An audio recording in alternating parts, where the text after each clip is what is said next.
Alright, hello YouTube, or if you've just watched the Johnny Cage vs. Captain Falcon match, welcome back YouTube. So, this one is Aang versus Edward Elric. I'm siding with Aang because, right off the bat, he just seems like overwhelmingly powerful. I think it really all depends on where they take Aang from. Like, how far into his journey to master the elements do they take him from, because that will really inform what level of power he has and what level of control he has going up against someone like Ed.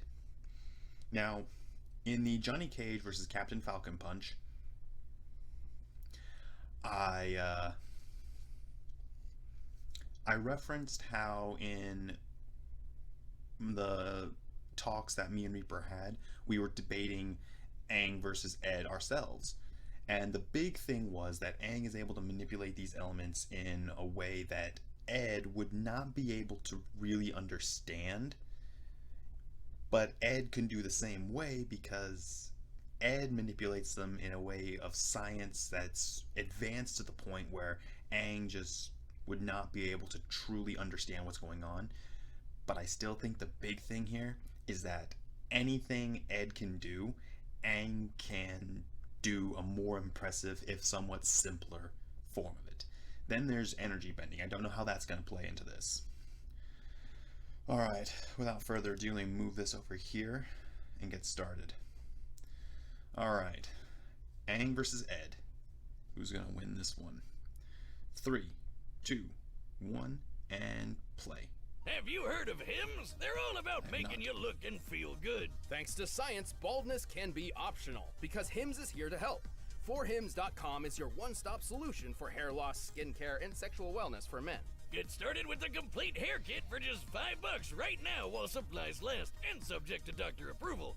See their website for full details and safety information. This could cost hundreds if you went to another doctor or pharmacy. So go to 4hims.com/deathbattle. That's FORHIMS.com/deathbattle. Forhims.com/deathbattle.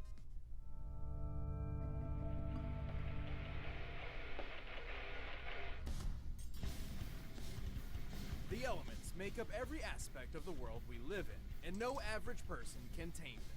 But somehow these kids can master them with a vengeance. Like Aang, the Avatar. And Edward Elric, the Full Metal Alchemist. He's Wiz and I'm Boomstick. And it's our job to analyze their weapons, armor, and skills to find out who would win a death battle. Just having to take care of a few notifications on my computer. Water, earth, fire, air, Heart. Once the 4 nations lived in harmony, and some of their citizens could even learn to bend their nation's element. But only the Avatar could master all 4, and it's their duty to protect the balance between these nations. And since there's always gotta be an Avatar around, a new one is born whenever the last one dies. But everything changed when the Fire Nation attacked. Attempting to conquer the other 3 nations, the Avatar would inevitably be their greatest obstacle. Man, they'd even go after a kid? Living among the air nomads, Aang was an energetic and dutiful 12 years old when he learned of his destiny. He was the newest incarnation of the Avatar. But he totally wussed out, ran away from home, and got frozen in ice for 100 years. What the hell? That's not what I'd do if I found out I was an awesome elemental badass.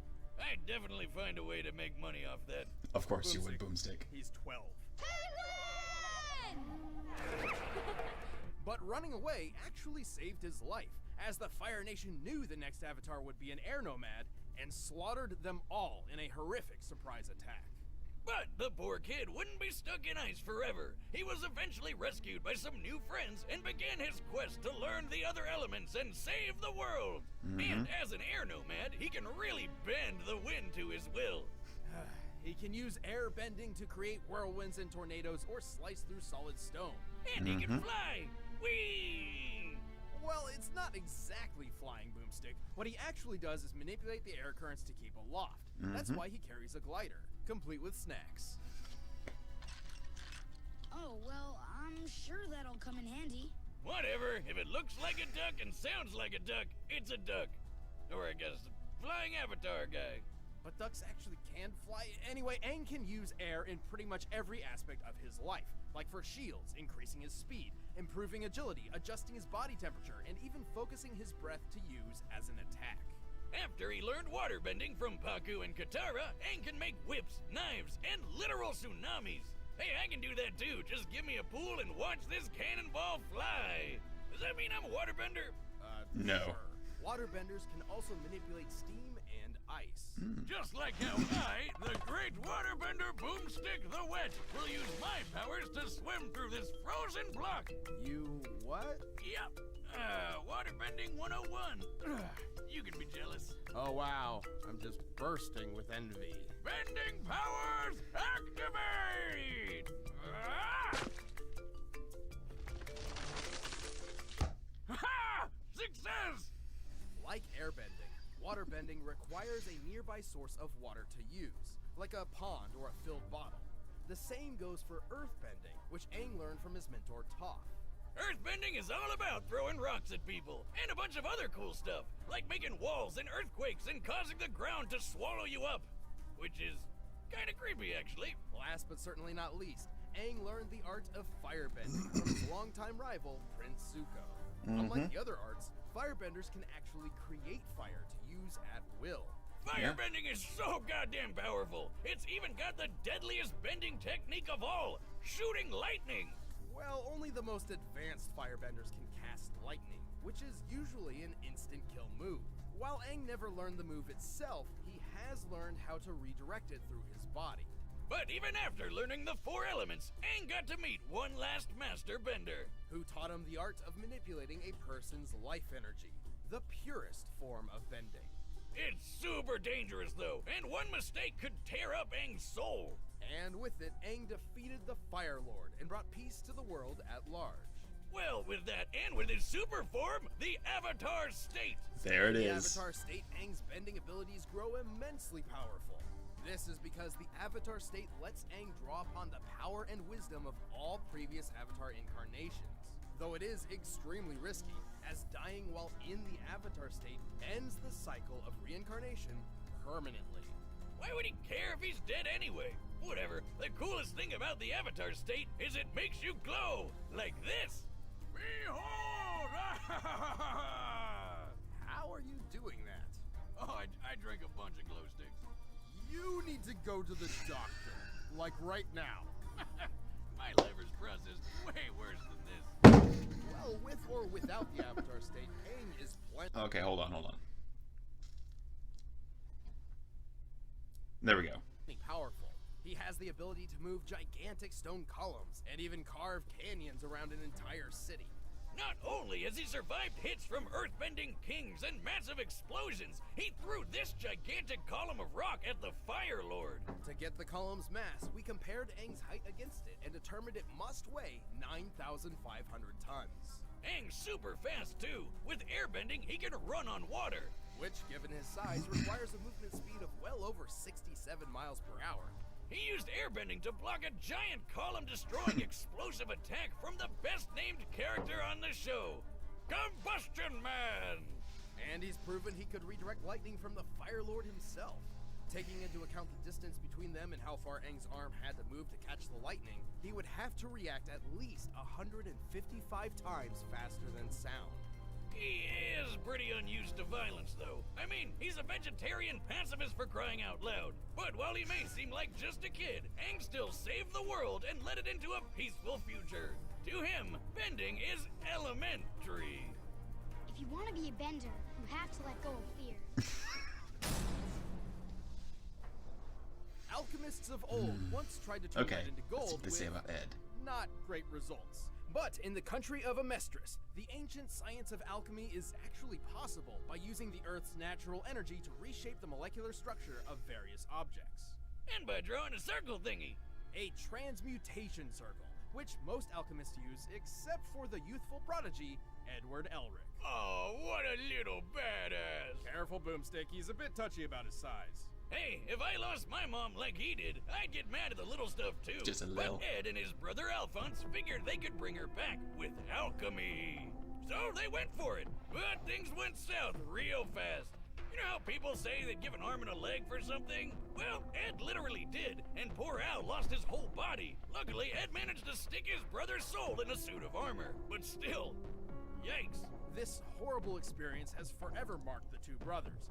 No one is meant to transmute the human soul, and the boys were lucky just to escape with their lives. But he got something good out of it, like super secret knowledge, including how to do alchemy without a circle thingy. He just has to clap instead. So, worth it? With these new abilities, Ed and Alphonse began their quest to restore their bodies. Specifically, they sought the incredible power of a Philosopher's Stone, believing it to be their only chance. Eventually, Ed joined the military, and thanks to his amazing potential, he was named by the Fuhrer the Full Metal Alchemist. What? Adolf Hitler? Nah, it's just Bradley. He's okay. Until he isn't. Spoilers! Also, since Ed lost a couple limbs, he got them replaced with automail, kinda like my leg. Automail is made from incredibly durable metal, ranging from his original steel one, to a gas-powered one, to his best version consisting of a mix of aluminum and carbon. Apart from being durable metal prosthetics, Ed's automail limbs function just like normal ones. He can even reshape his arm as a weapon. So he can turn it into swords and saws and stuff, increase its durability by hardening its makeup, or turn it into an umbrella. Ah, truly a limb of many talents. But at the end of the day, Ed's true talent lies not in sword fighting or umbrella holding, but the art of alchemy. He can do all sorts of crazy things with all the elements. He can basically make anything he wants, like spears and shields. So long as he follows the rule of equivalent exchange. Anything created with alchemy must have a source of equal value, and cannot be made fundamentally different. For example, lead can be molded into a statue, but it cannot be turned into water. Other than that, there are 3 principles needed to use alchemy well. Comprehension, Which means you gotta understand what the thing you're using is made of. destruction, Breaking stuff down.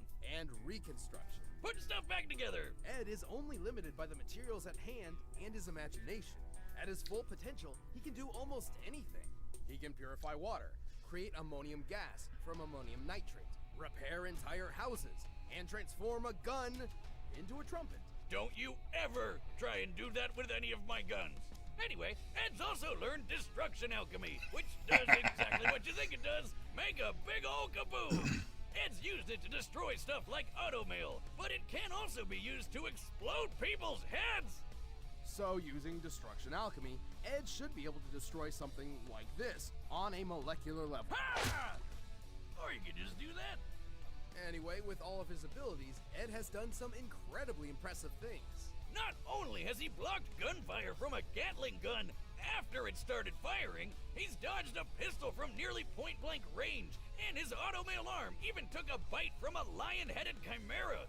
It was totally fine. Assuming this chimera has a similar bite force to that of a real lion, that means Ed's arm stood up to a force of 1,000 pounds per square inch. He's created a gigantic cannon, and then survived that cannon exploding while he was standing on it. And then he survived being on top of a huge boulder exploding too. We can measure the boulder's explosion against Ed's size to get an approximate energy output. With a radius of 36 feet, this blast must have been equivalent to over 100 tons of TNT. How's that for equivalent exchange, bitches? He also survived an explosion that took out most of a 10-story building. Even apart from being tough, Ed has shown considerable strength when using alchemy. Like when he created a gigantic golem to crush his opponent.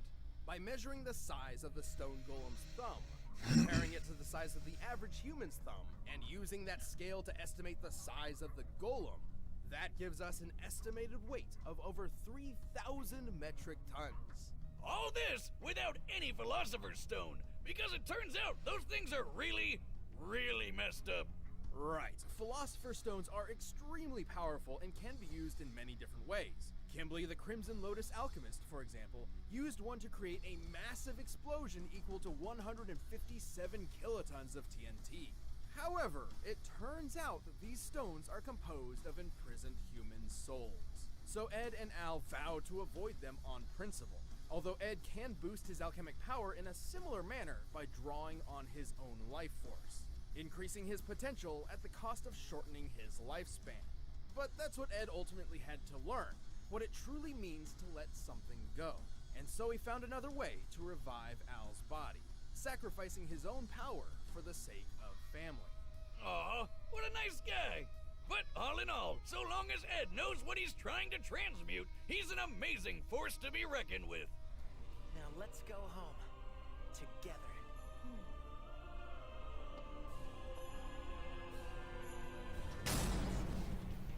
All right, the combatants are... Okay, hold on. My video's cut out again.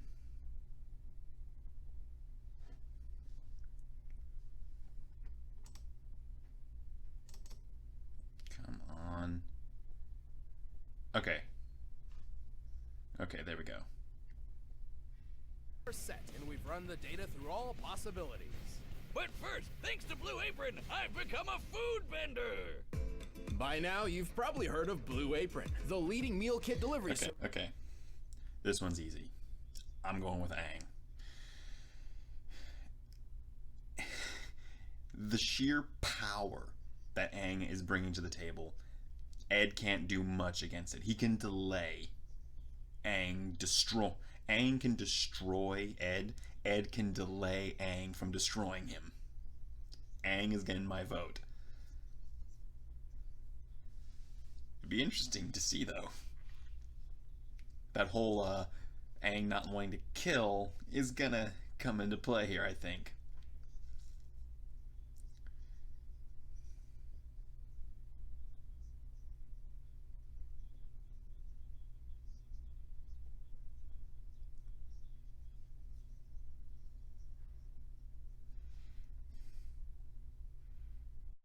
It's time for a death battle!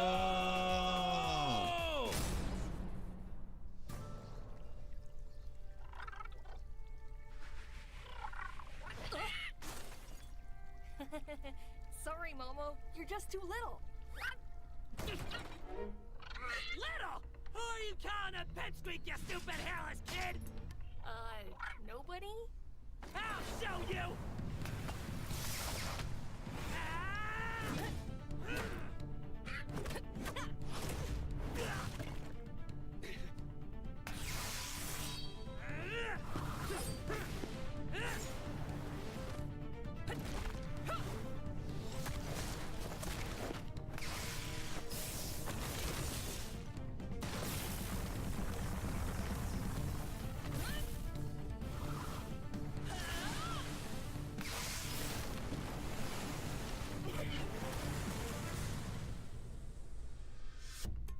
You know, there are actually a lot of advantages to being short. Like, you'll never hit your head on door frames, and, I'm still growing! Now I gotcha.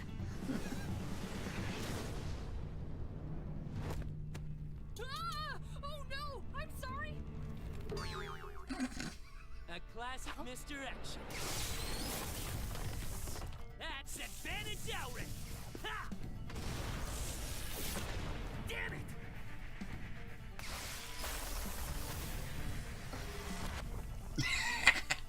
How's this for small?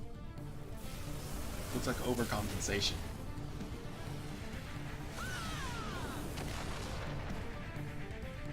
What kind of alchemy is that?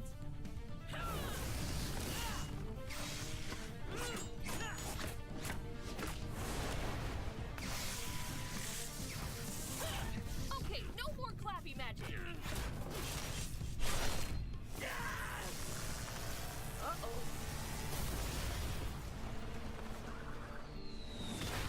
No, my cabbages! Of course they had to incorporate that.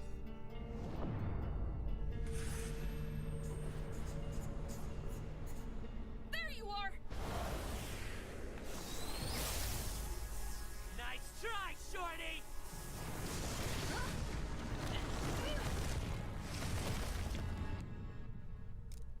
Whew. Can't believe that worked. And there we go.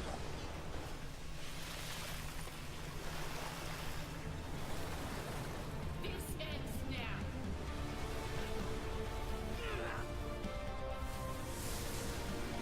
Yeah, this battle's over. At least I'm taller than you.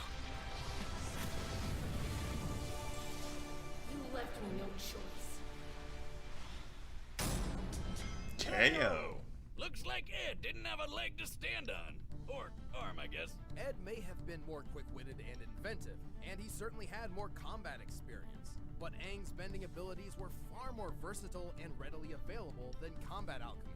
Yeah, it had cool stuff like cannons and gun trumpets, but Aang was fast enough to react to lightning, which is way faster than dodging a measly bullet. Recall how Ed survived an explosion that destroyed most of a 10-story building. By examining the size of the building and thus the volume of the conical explosion, this blast must have equaled about 30 kilotons of TNT. That's cool, but Aang did way more when he carved up a circle around that city in Avatar State. The force to blast such a huge ravine around the city of Yu Dao was a massive undertaking. By measuring the width, length, and depth of the affected area compared to the size of the city, we found it would take almost 160 kilotons of TNT to pull that off.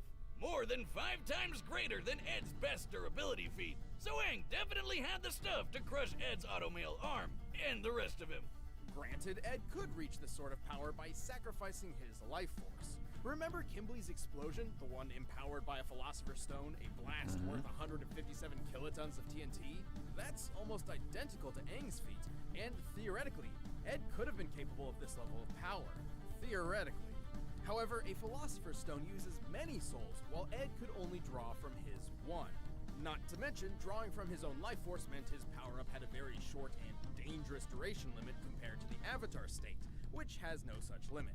But even so, Ed's tactics and creativity kept him in the fight, yet the Avatar's speed, power, and versatility was too much for him. Aang may be a pacifist in canon and would hardly kill anyone, but unleashing his full power is a sight to behold. Just when Ed thought he had the hang of it, he alchemist the mark. The winner is Avatar Aang. Okay, who's next? Thanks for watching this episode of Death Battle. If you want the battle music for yourself, you can get it by clicking the link down below. And if you'd like to see some more battle and death, make sure to click the link over there. That's right. Oh. Ghost Rider versus Lobo. Okay. All right, let me move this over here. So, a few times in that one, my video kind of cut out. My system, like I said, is not able to handle apparently what it thinks of as a heavy load. And it was cutting out at least a few times during that video. But yeah, when me and Reaper first talked about an Ed versus Aang matchup, we concluded that the Avatar state is just stupidly powerful. It's stupidly powerful. Not many opponents that we could even think of that we've done could withstand it. And those that could easily blow Aang away. And it's like I said earlier, Aang could obliterate Ed, but Ed can only delay Aang from obliterating him. But yeah, Ghost Rider versus Lobo, the next one coming up in a couple weeks. So Ghost Rider was another one that Reaper and I were talking about. We were thinking of Ghost Rider versus Scorpion years ago, before we really got our feet under us with the channel. Ghost Rider versus Lobo, however, I know a little bit about Lobo, not as much as I would like to give a conclusive answer, but we'll have to see when that video comes out then. But without further ado, this has been Alpha White Wolf. I'm signing off. You keep howling out there, Wolfpack.